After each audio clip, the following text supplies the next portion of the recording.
আসসালামু আলাইকুম ওরহমতুল্লাহ। ওয়েলকাম টু শিউজ কিচেন।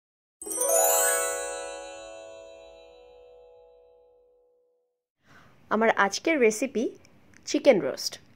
কিভাবে খুব সহজেই এবং অল্প সময়ের মধ্যে খুব মজার করে আপনি চিকেন রোস্ট তৈরি করতে পারেন সেটাই আজকে আমি দেখাবো। আর এর জন্য খুব বেশি উপকরণেরও কিন্তু প্রয়োজন নেই, বেশি মশলারও প্রয়োজন নেই। খুব সিম্পল কিছু ইনগ্রেডিয়েন্টস দিয়ে অনেক গর্জিয়াস চিকেন রোস্ট আপনি আপনার মেহমানদের সামনে খুব সহজেই পরিবেশন করতে পারবেন। আর তার জন্য দেখতে হবে আমার এই রেসিপিটি। তো চলুন দেখে নেওয়া যাক আমার এই চিকেন রোস্ট তৈরি করতে কি কি উপকরণ লাগছে। প্রথমেই আমাদের লাগবে চিকেন। আমি এখানে 1.5টি মুরগি নিয়েছি, অর্থাৎ 6 পিস চিকেন হয়েছে। আর এরপর লাগছে 1 কাপ পরিমাণ টক দই। এই টক দইয়ের সাথে এখন আমি দিচ্ছি 1 চা চামচ লবণ এবং আদা বাটা, রসুন বাটা 1 চা চামচ করে। সব কিছু এখন লবণ, আদা এবং রসুন বাটা টক দইয়ের সাথে মিশিয়ে নিচ্ছি। এখন এই মিক্সচারটি চিকেনের সাথে খুব ভালোভাবে মিশিয়ে চিকেনকে ম্যারিনেট করে রাখবো 30 মিনিটস পর্যন্ত। এই মিক্সচারটি শুধু 30 মিনিটস না, যদি হাতে থাকে সময় তাহলে আপনারা ইচ্ছা করলে যেদিন করবেন তার আগের দিন রাতেও রেডি করে রাখতে পারেন। 30 মিনিটস হয়ে গেছে। এখন আমি চিকেনগুলোকে তেলে হালকা করে ভেজে নেব।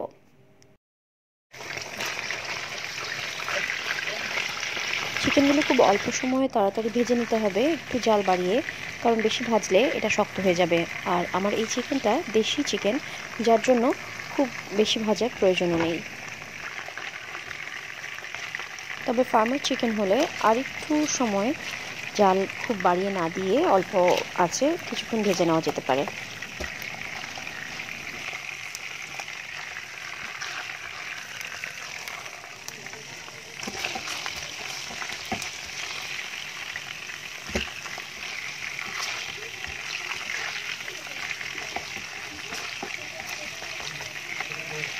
চিকেনগুলো আমার ভাজা হয়ে গেছে। এখন আমি 1 টেবিল চামচ পরিমাণ পোস্ত দানা আগে থেকে ভিজিয়ে রেখেছিলাম, সেটা ব্লেন্ডারে নিয়ে নিয়েছি। আর সাথে বাদাম, আমার হাতের 1 মুঠ পরিমাণ বাদাম, কাঠবাদাম নিয়েছি, তবে এখানে আপনারা চীনাবাদামও নিতে পারেন।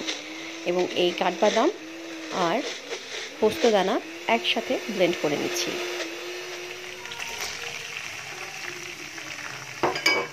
এখন যেই তেলে আমি চিকেন ভেজেছিলাম সেই তেলেই পেঁয়াজ দিয়ে দিচ্ছি 1 কাপ পরিমাণ।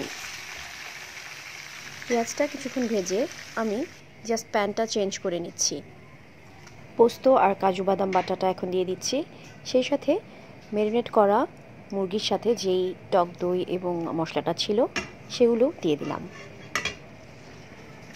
এখন সব কিছু একটু নেড়ে চেড়ে এরপর 1 চা চামচ পরিমাণ আদা বাটা, 1 চা চামচ পরিমাণ রসুন বাটা আবার দিয়ে দিচ্ছি।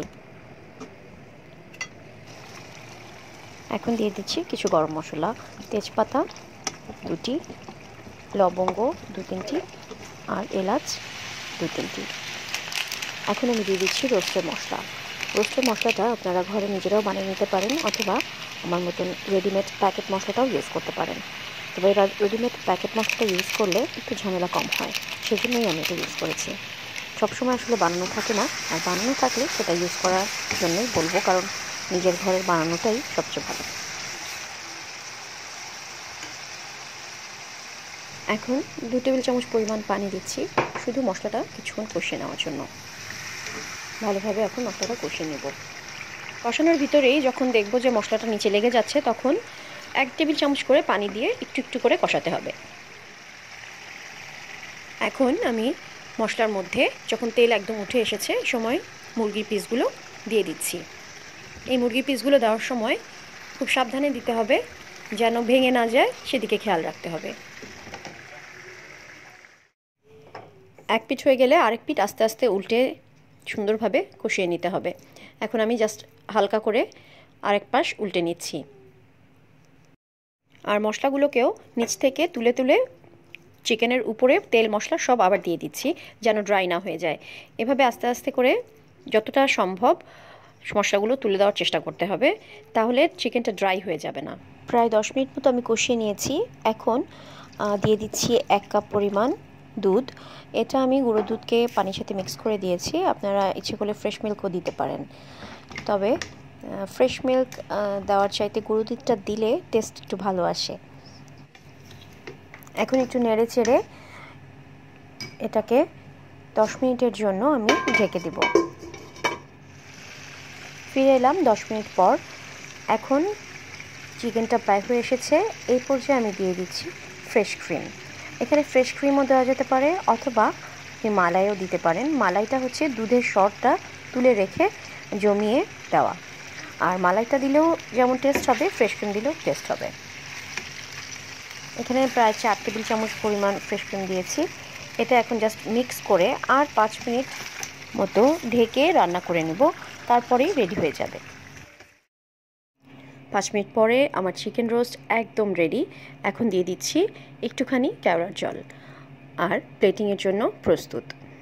উপর দিয়ে শুধুমাত্র দিয়ে দিচ্ছি পেঁয়াজ বেরেস্তা আর কিছু কিশমিশ।